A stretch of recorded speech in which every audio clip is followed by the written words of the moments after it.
پترجه سالکه هیلن انترنت لسنور قضا آمیدی زور لاواز بوینه. کو به کاربینرین وان هیلان سرارای گرانی بهای گیگابایت وان هی سوده که جنابینن. و چندین جاران حوالاتین دور آمیدی گازن داخو گهاندی لاین پیوندی دار. لیتانها چاره سری بو اوی آریشه نهات یدیتن. اما وقت حالاتی اکبله چه بینه ویده کن بین سکنه وی نخوشی جهان خرار داگیر کتی نخوشی ها کووید 19 وید مروف هندک رای کارا بگیده بره و جیزه فریده و با حکمت هرما کردستان لازمه پیتویه خطا که انترنت باش ها بیدن.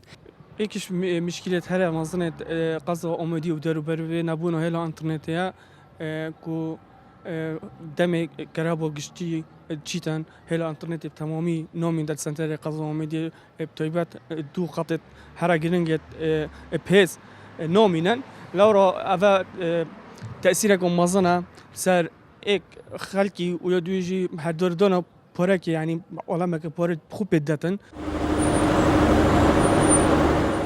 مامۆستایەک جی دیارد کرد ئەگەر بریار بی خواندن بیبیتە ئۆنلاین جە ئەگەرێ لەوازیە هێلا ئەنتەرنێتی خوێندکار چ مفاجئە خواندنێ نابینن و پێتیڤە حکوومەت بەریە دەستپێکردنا پرۆسا خواندنێ ئەڤێ ئاریشە چارەسەر بکەن.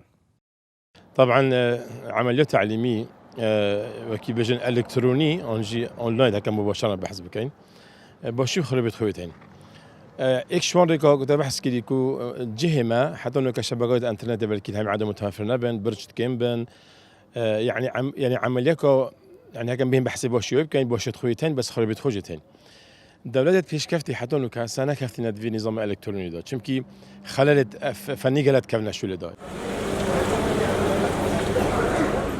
وەک هاوڵاتیاندا دیارکردن پشتگوهافتنا دەڤەر ئامێدیە ji لای حکوومەتە هەرێما کوردستان دەمەکێ درێژە ji hemû layekê ve lawaziya hêla înternetê jî êkes ji xemsariya hikûmeta Herêma Kurdistanê ku neşe li dîv gaziya hewalatiyan bêt û fişarê li ser kompaniyan bike li dîv ew giraniya hêlên wan mafayim gehînte hewalatiyan.